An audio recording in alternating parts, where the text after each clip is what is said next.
edecek günü kadehten götürür. Bu Allah'ın çalı suyu gördüğüne gülüyor. Kıl yedirim diline büyüdük bir dostluğu. Gördük mutluluğu geliyor vurduğum.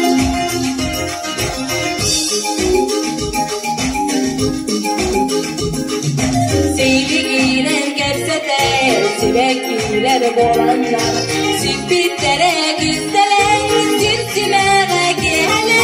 Gedeyitten gergeyer, gerçeğe boranlar, gelbitlere gebire, geleceğine tügenler. Kıl ödürüm diline, büyüdük bir dostluğu.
Bu yaz sınırına Ürem olan tatlı bulan kıl bitim.